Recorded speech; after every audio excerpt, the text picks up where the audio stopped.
And welcome to the Dakota Housing Network. I'm your host, Greg Larson, here with Jim Walsh, Hey. the chairman of the board. How are you, Jim? Not too bad. Pretty We're good. here on our Only Lonely. Dave Fleur's on vacation. I saw Joe Sheehan today. He was out walking around looking for the best mortgage rate in the city. Okay. I actually did see him. He was walking and talking on his phone, so we got to wave to each other. All right, good.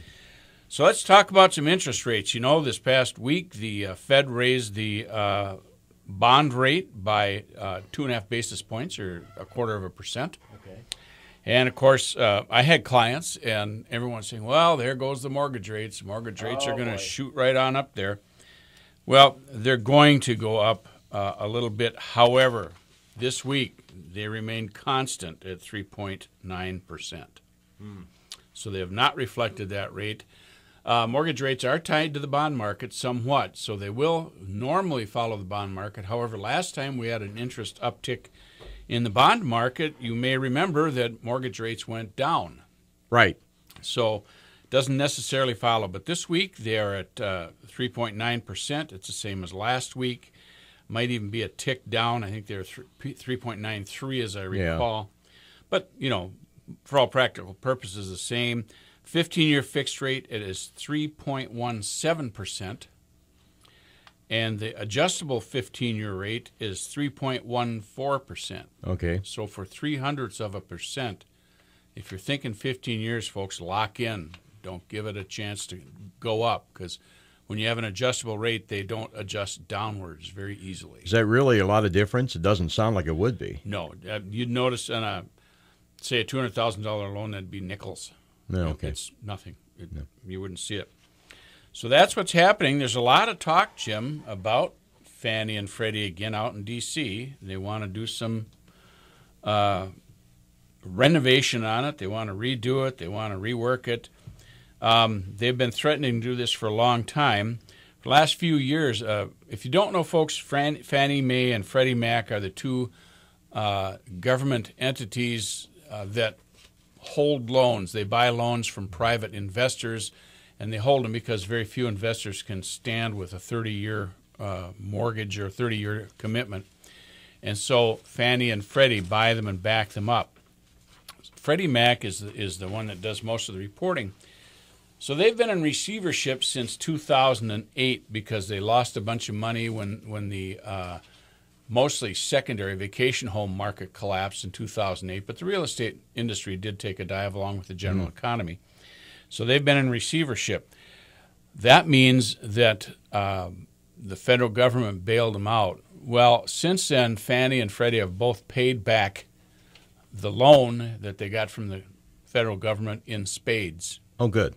So that money has been recovered plus a ton, but they're still taking all the income that Fannie and Freddie are making that they could put into reserves, and they're putting it into the general fund. And so Fannie and Freddie are still in receivership. So to some, that means they're not working right. Okay. And they want to rework it. Yeah. Some want to get rid of it. Some want to change it. But the general appetite in Washington is to combine them into one right now. Consolidate. Right. Yeah. The way this started out was Freddie Mac was more with like mobile homes and condos, and Fannie Mae was with single-family standalone houses. Yeah. They really do the same thing now. And Freddie Mac was what came out of savings and loans, and they never merged them. So merging them wouldn't be a bad idea. Okay. Because we don't have any savings and loans type things happening anymore. Elliot Eisenberg, our bow tie economist, talked about that last night. He said, 9 years after the government takeover, there's again talk of reforming Fannie and Freddie. Good luck. Builders, realtors, bankers, and investors want a strong government guarantee to backstop the $10 trillion mortgage industry. I'd say that meets the definition of too big to fail, if there is such a thing. Yeah, I was going to say. The $10 trillion mortgage market, and they want to keep the popular 30-year fixed mortgage rate. Democrats, and he's being very general here because this is all over the board. Democrats want money for affordable housing to be part of any fix, and Republicans want neither. They don't want any guarantees. Moreover, any health care, taxes, and trade on the agenda, so time is very limited. I don't know that there's going to be much more than talk about Fannie Mae and Freddie Mac. It is interesting that our own Senator Heidi Heitkamp is on the Banking and Finance Committee in the Senate, and that's where this conversation will be taken up. Right. Folks, I wouldn't worry about this too much. We can't afford not to have a Fannie or a Freddie. What they're saying is Republicans don't want either. Is there's an appetite with some conservative Republicans. They want to take Freddie and Fannie and turn them over to private industry. Will that happen, though? And no, because there's not an appetite in private industry to take on a 30-year fixed-rate investment. Right. I mean, they'll take some of it, but they don't want all of it. It's really nice, like in 401ks and those things, to buy some of the mortgages that you can maintain because it's a guaranteed. Let's say most averages right now probably a 5%. So it's a guaranteed 5% income, but there's no chance for 5 1/4. Mm-hmm. So nobody is going to fill out their investment package, their 401k, whatever, with mortgages because there's not a chance for the big gain. Right. And it's a 30-year buy. And so they want some of it. They don't want all of it. And we're talking $10 trillion. How much industry do we have to spread that over? Mm-hmm. So there's going to be a need for some kind of a government-backed system. I don't think anybody but the real purists deny that. So if they're going to work it over, Jim, it's going to be kind of a picture of the buddy next door. Okay. It's not going to change that much. So that's the mortgage rates, where they are nationally. And we're seeing the same thing here. We are also going to talk a little bit about the housing price index nationally. And that is just where things are going with the housing industry nationwide, what we're seeing about buying, availability, that kind of thing. And we're going to talk a little bit about the state, and then we're going to talk about a couple of interesting things. One of them is drones. Yeah. We talked a lot about that on Monday with our tech show. Right. We're going to talk specifically about how they can be used in the real estate industry and who's most attracted to it at this point. Excellent. Very good. So we're going to talk about drones that way, and then the NAR puts out a thing called a Realtors Confidence Index survey. It's 52 pages. They randomly selected 50,000 realtors around the United States and asked them a series of questions. And then you responded, and they put it into an index. And if you said you're willing to be a regular respondent, you get it every time. And we'll talk about that when we get back. So we'll Buck see you Owens soon. is our music Buck today. Owens, all right. Right now, 67. Here's Sean Hannity, weekday afternoons on Super Talk 1270. They're gonna put me in the movies. They're gonna make a big star out of me. No, it's not Ringo. That's We'll Buck Owens. Yeah. And Buckaroo. Yeah. One of the best live acts ever in any genre. Yeah, truly was. I saw him in the Minot State Fair more years ago than I want to mention. And it was just a lot of fun. Like I told you in the break, he had a guy follow him around. It was long before they had wireless communication. He had a guy follow him around through the audience with his wires to his guitar and his headset so that he could talk to folks. It was really fun. I love it. All right. Before we get rolling, we want to just take a moment. Today is the day in 2008 that one of my favorite entertainers passed away, George Carlin. Mine too. I remember him as the hippy-dippy weatherman. Yeah, Al Sleek, hippy-dippy weatherman. That's right. Temperature is 74 at the airport, which is stupid because I don't know anybody who lives at the airport. Right, yeah. Forecast for tonight, dark. Continue dark throughout the evening with scattered light toward morning. There you go. Man, we don't have to do anything. Let's just take away George there. Yeah. So anyway, back to some real estate issues. We're going to talk about what's happening nationwide and where we're going.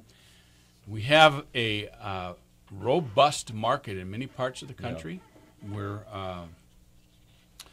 the interested buyers outweigh the interested sellers. And that's, of course, going to push some prices up. Yep.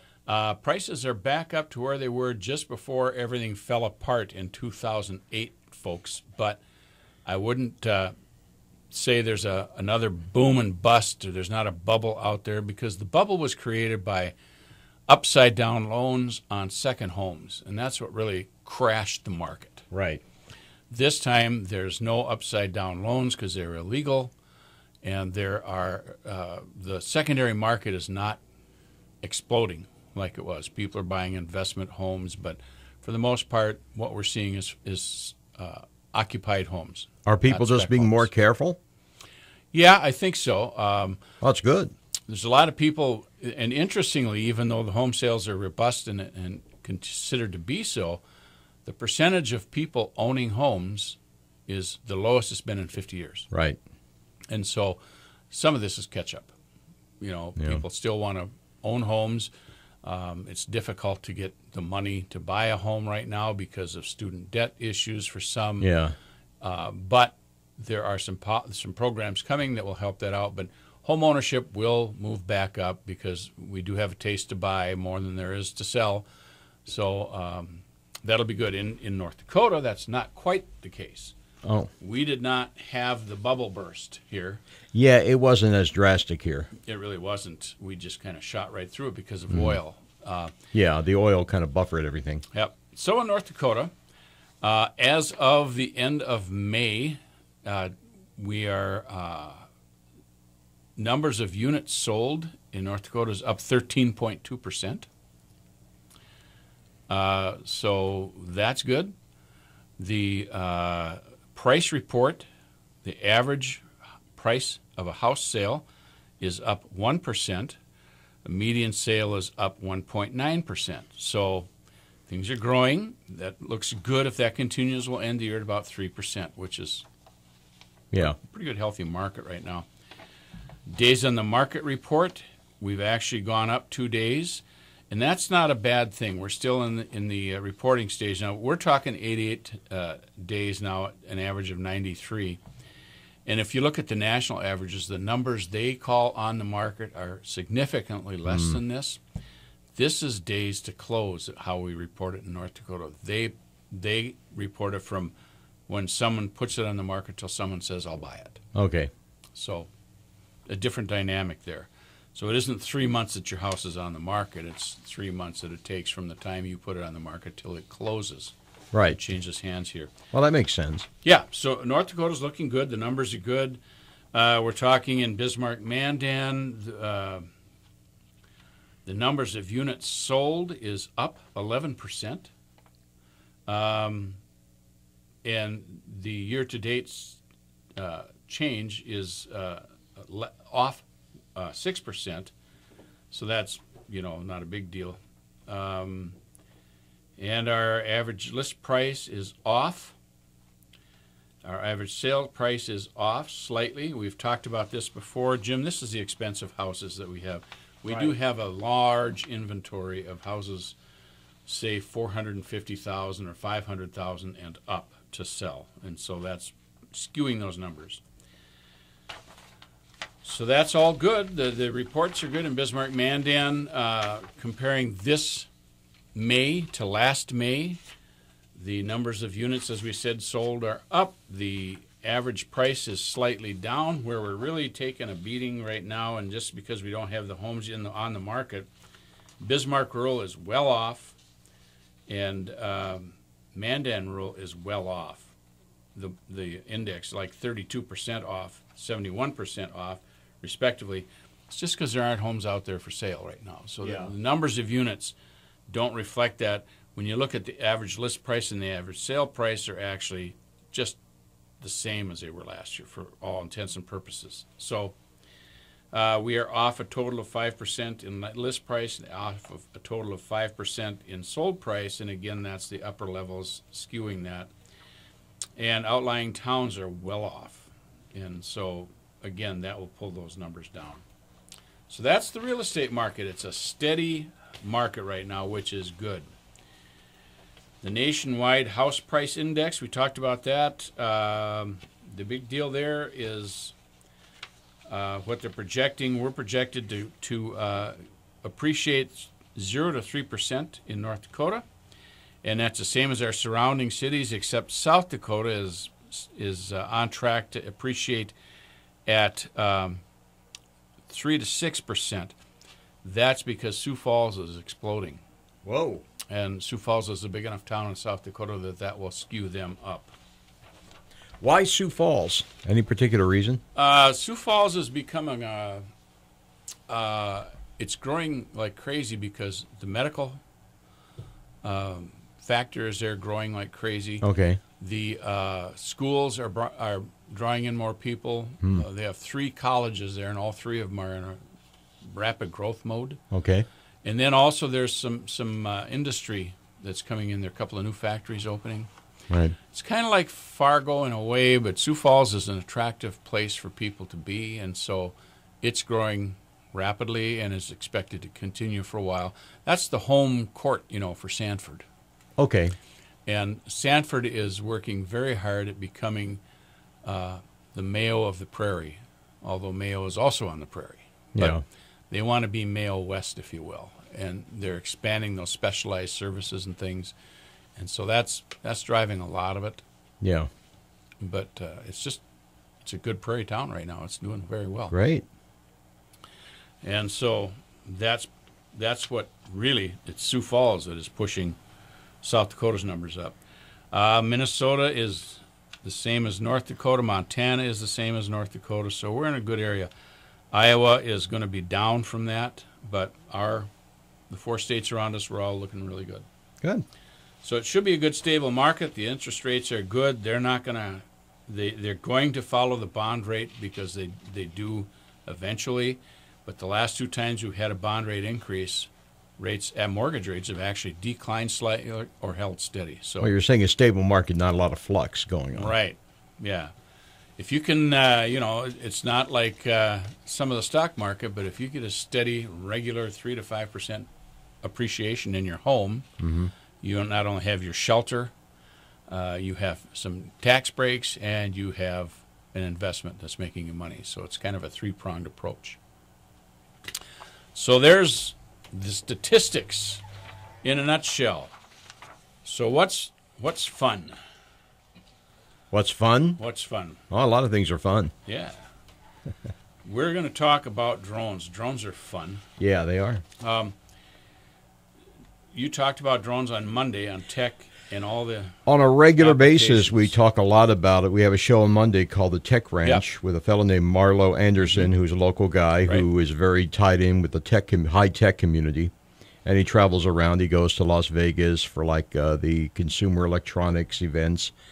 And he was just away for 2-3 weeks going, attending a whole bunch of events, and he came back Monday. And, yeah, we talk a lot about drones. And one of the big things right now with this proposed purchase of Whole Foods by Amazon. Right. A lot of people are talking, well, how is this going to affect the way people shop for groceries? And one of the things they're looking at is the idea of having your groceries delivered to your home by drones, either yours or theirs. Yeah, and so drones are a hot item. They're a hot item in real estate for several reasons. Drones are safe is the biggest deal. Well, you don't ride them. They're not like ultralights Right. Well, I or think airplanes. when it's a manned drone, it's called a helicopter, isn't it? Oh, yeah. Well, those ultralight things, Yeah. some of which are safe, some aren't. Right. So drones have a camera on them, and so they can be used to do some inspections and some of those things. Yeah. And some marketing that is really a hot item. Just last month, I was at the meetings in Washington, D.C., and we saw some applications for drones. Then I talked with a real estate broker developer in Bismarck about his use of his drone. And we have a break coming up, and as soon as we're done with that, we will come back. And we're going out on Buck again. Buck Owen, Streets of Bakersfield. Streets of Bakersfield. This is the version without Dwight Yoakam. This is the original. Okay. Right now, 67. Dave Ramsey is heard here.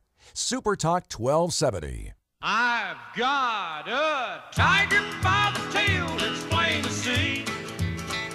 Buckaroo there. I won't be much Yeah, back with Tiger by the Tail. I'll tell you what, when I saw him sing, I figured he needed a neck brace when he was done with the concert. He moved his neck around, hit those notes more than anyone I've ever seen. Now, was that when Don Rich was still living? Don passed away in the 70s. He was the lead guitar player. He died around had 70. The red, white, and blue guitar? Yeah, he died around 74, 75 in a motorcycle accident. Yeah, it would have been just before that. Oh, okay. Yeah. He was great. Yeah, it was like I said, it was a really fun concert. Yeah.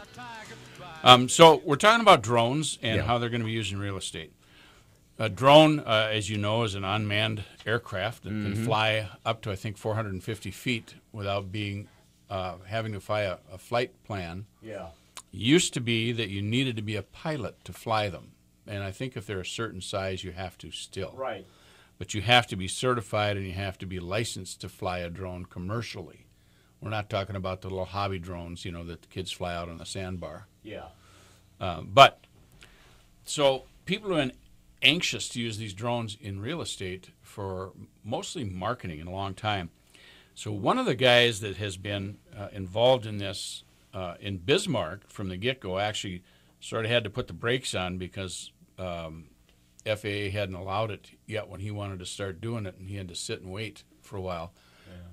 Is Chad Wachter of Trademark Realty. Chad is a well-known person around town. He's more involved in development side of real estate than selling homes. He has agents, of course, who are. So I talked to him last night about how he uses his drone in real estate, and he said it was interesting how he uses it.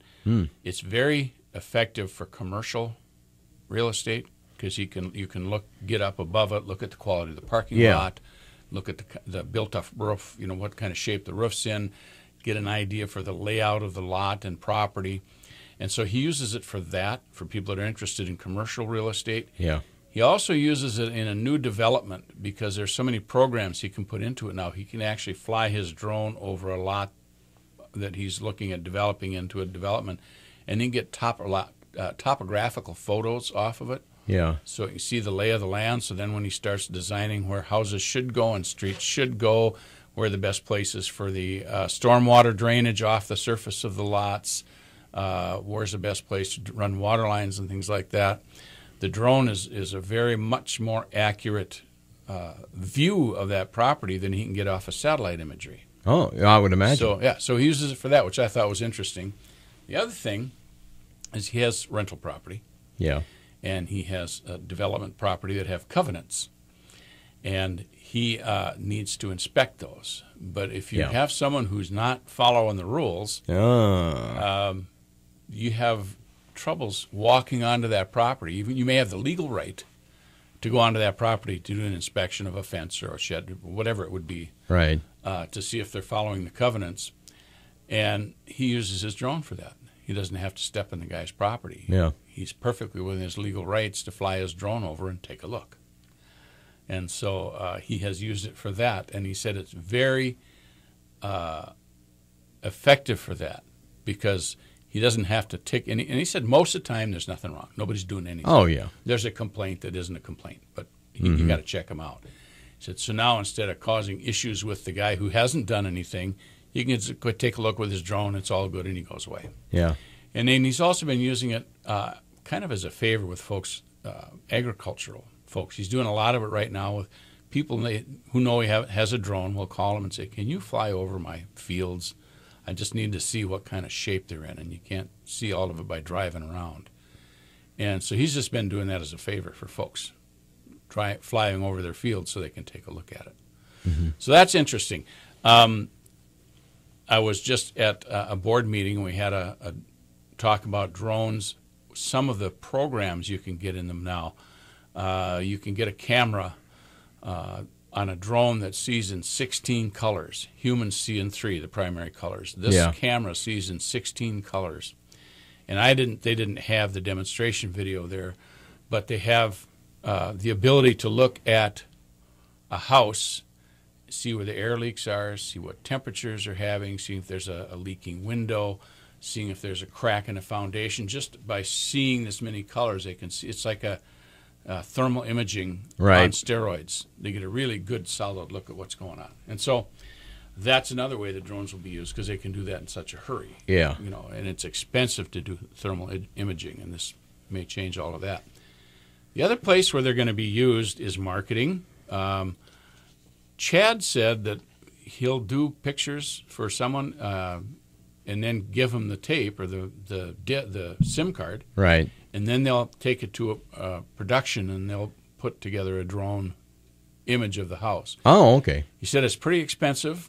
And the FAA, actually, is almost a year ago today. It was the 21st of June last year that they approved all this stuff. It was yesterday, a year ago yesterday. Yeah, so, but it's expensive, so it's going to have to be a pretty pricey house before the drone thing. So it's like a video really calling card of the right of the landscape. Yeah, and the issue is there are some privacy issues. Oh, obviously, yeah. You can do the house you're marketing. You can't do the house next door. Oh.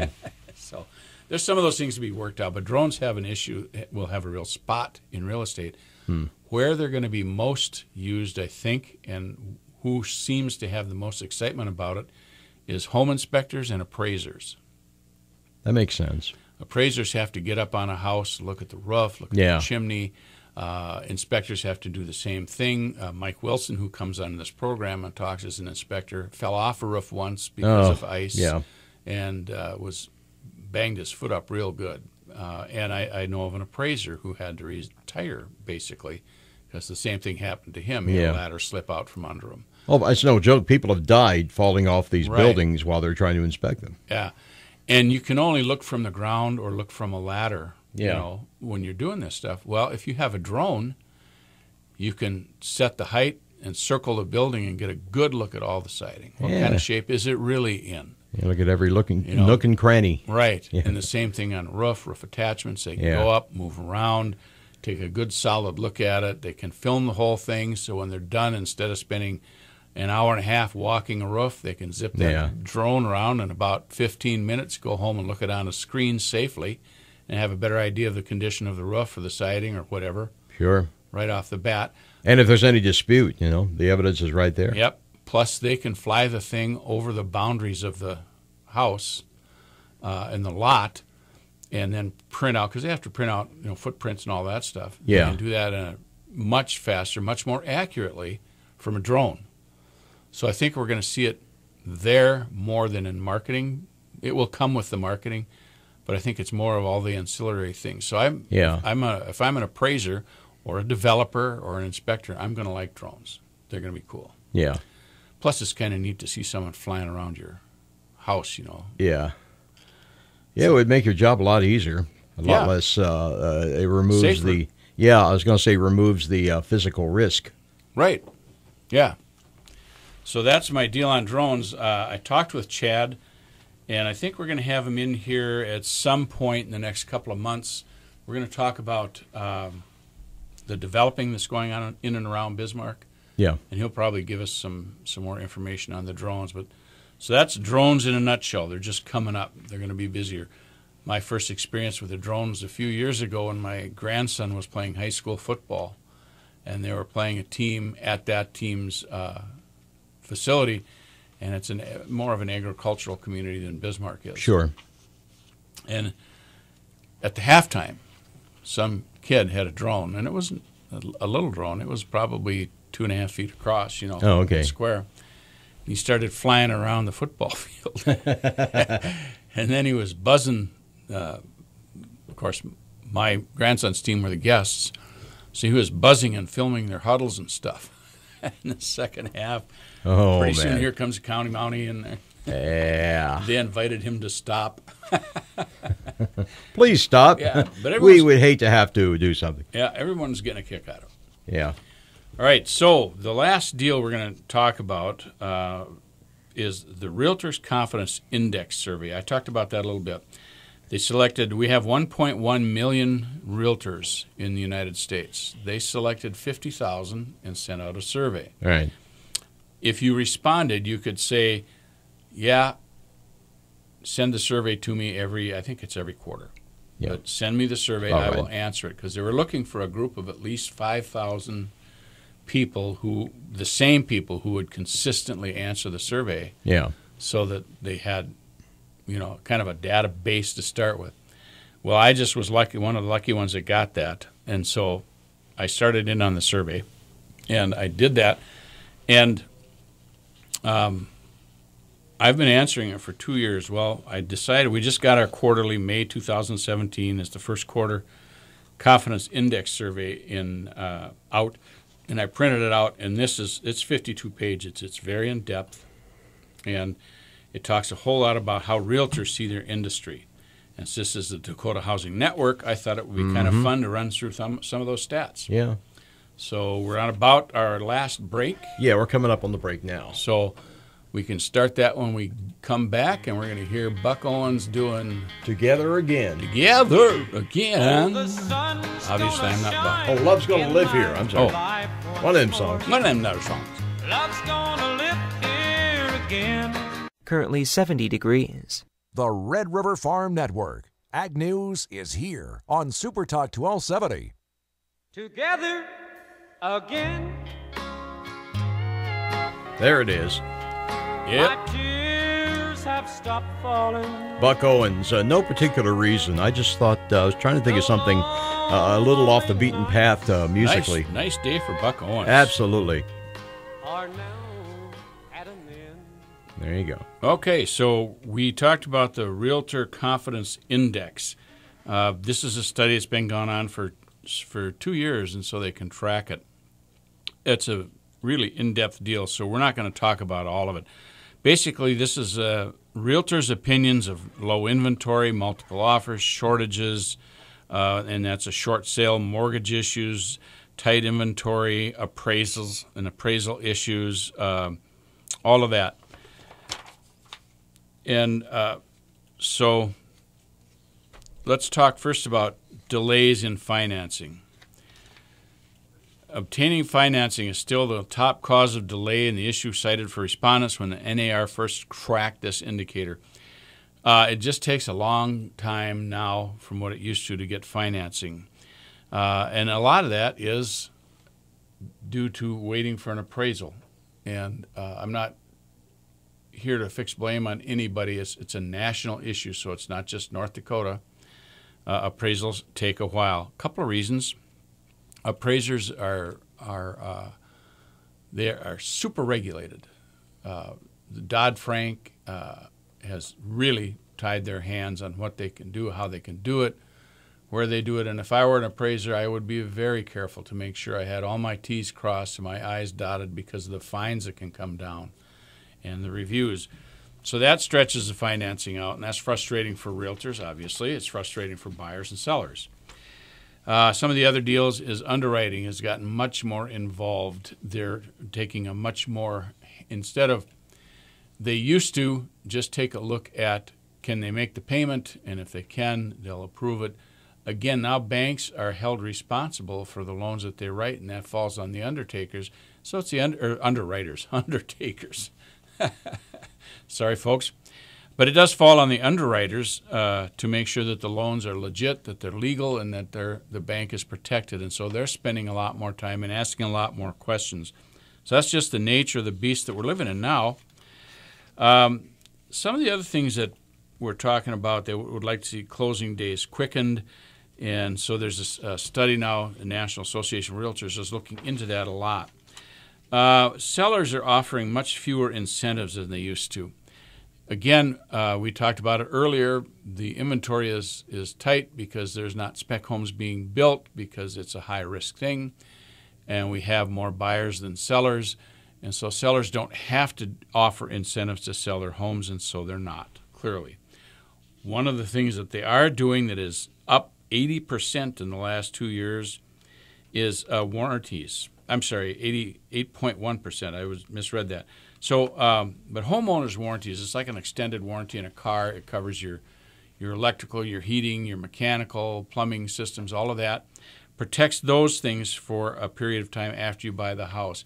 They are particularly effective in where you're buying an older home or a home off the existing market where there might be a question about the quality of the, say, furnace. You know, is that going to last? So you can put a warranty on it and extend that guarantee on a furnace. I'm aware of one incident in Bismarck where the sellers didn't offer one, the buyers weren't sure they wanted one, the realtor suggested because of the inspection report they probably should have an extended warranty. They did it. I believe they took occupants in that home in January, and the first night they moved in, the furnace went out. And so they got a new furnace for next to no money, which was, of course, good because of the warranty. So there is that. Some of the other things we're talking about is multiple offers, how often that's happening. We're seeing a trend increase in that, of course, because we don't have the inventory. And then how the property will be used is an issue. There's some issues with 65 and older buyers. Believe it or not, 30% of the people buying homes today are 65 and older.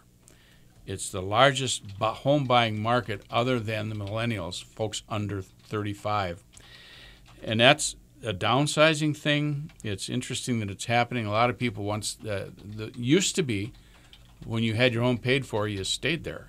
Now when your house is paid for, now you're selling it to downsize, to move closer to grandkids, to move to a different climate, that sort of thing. So that's one of the things we're watching. And the tick up on 65 and older folks buying homes is going up. Traditionally, it was at about 25%, and now it's 30%. And the last 2 years, it's seen a real swing to the north. So that's an interesting statistic. Renting is continuing to increase. The cost of rent is continuing to increase. And just before we took the break, we talked about the fact that home ownership is at its lowest point in 50 years. That means some folks aren't renting. They're living in their parents' basement to get rid of their student loans and that sort of thing. But it also means that the home inspection or the rents are going up. There's more rental property. More people are renting. And that's ticking up significantly in the last couple of years. And that's of concern for real estate. I think it's not going to be a long-term issue because there's still some serious advantages to investing in a home. I think that will never change. But we are seeing rents, more renters and rent prices going up. And so I think as rent prices go up, that'll be another reason it'll force renters into the home buying market. So we talked about that. One of the big issues on a home sell is an inspection. 79% of the agents who worked with buyers reported contract contingencies for their most recent sale in May 2017. A home passing an inspection, obtaining financing, and having the right appraisal were the most common buyer contingencies reported. Obviously, if you're in the loan market, you've got to have an appraisal. You need to know that the house will collateralize the amount of money you're giving the buyer to buy the house. And so that's always been an issue. Home inspections are climbing up. It's interesting that North Dakota does not require a home inspection. Home inspections are optional. They're strongly recommended. However, in Minnesota, you must have an approved home inspection before you can buy the house. It's part of getting a loan that you and the seller, if you're the buyer, you and the seller have agreed to any repairs that need to be done, and you have accepted the inspection. And when that's happened, the house can close. There's more and more states going that way. We're in North Dakota watching that. We don't want to necessarily force things on people. We also don't have a termite inspection required in this state, which is required in most states. We think it's a good idea. We think it's probably the way to do business, but we would like to make it keep it not mandatory, and keep it on a volunteer basis. Now, the buyer can demand a home inspection. The seller can say no, and then the buyer needs to ask themselves, why are they not accepting an inspection of the property? So those are the big issues. The first-time home buyers issues are an issue, and this will probably take the rest of the time we have, Jim. But here's if Dave were here, we could go into this in much more detail. But here's the problem. Okay. First-time home buyers programs, every state has them, and most of them is federal money. A lot of it is federal money. Federal money is drying up. Yeah. But regulation isn't. And so first-time home buyer programs in states are regulated by feds on how much they can loan. What's the limit they can finance. Well, in North Dakota, we're a state-owned system. We don't get federal money. Okay. So we can adjust to a certain extent. But in a lot of places, these first-time home buyers, they can only earn so much money. All right. And they can only buy so much house. Well, the big issue is their earning capacity, because as houses get more and more expensive, they're buying less and less house. But if their earning is kind of capped, is how much they can earn. And I think in North Dakota it's $80,000 per couple. I think. I'm not sure. I'd have to double check that. But there's a lot of folks that are caught in that crack, say between $80,000 and $100,000, just to pick some numbers. They can't really afford with rents going up, cost of living going up, everything going up. It's very difficult to save enough money to come up with a down payment for a house on a conventional loan basis, even FHA loan basis. You know, the average home in Bismarck is $250,000. Well, that 3% of that is still a lot of money. You know, that's $7,500. Yeah. Plus all the other cash you have to close. And so what we're trying to do is we're talking to the feds to up the allowable income to qualify for a first-time home loan. We're not saying you need to raise the cost of the house so much, but with the way things are going with buyers, we'd like them to, you know, be able to have a higher income to qualify for the first-time home loan properties. Right. So that's a big issue, the loan down payment issues for first-time home buyers, and then the income caps. Cash sales, interestingly, as we just finished this, cash sales, about 35% of all the homes purchased are purchased with cash. Someone sells the home they have, and they can buy a home with the equity cash that they had in the house. Gotcha. So more and more, about 35%. That in the last year has declined to 25%. A couple of reasons. Some people have decided it's better to have a mortgage and make the mortgage payment and take some interest deductions and that kind of thing than tie all their cash up in a house. And other folks are just not. So a lot of more folks that are doing that are willing to take a mortgage, and others are just not buying cash. They're using using their cash for other things and taking a mortgage. Would you agree that overall there is less liquidity overall in terms of available cash for these kinds of transactions? I think so. Yeah, right. So that pretty much wraps it up. You're going to go out on your favorite Buck Owens song. Oh, yeah, one of my favorites. Let's bring it up here. I got the hungry There you go. your love, and I'm waiting in your welfare line. So does Buck have like food stamps? Does he have kiss and hug stamps? I don't know. Thanks for being with us, folks. Thank you. We'll talk to you next week. I walked out on my job about a week ago, and now I'm sleeping in a telephone booth.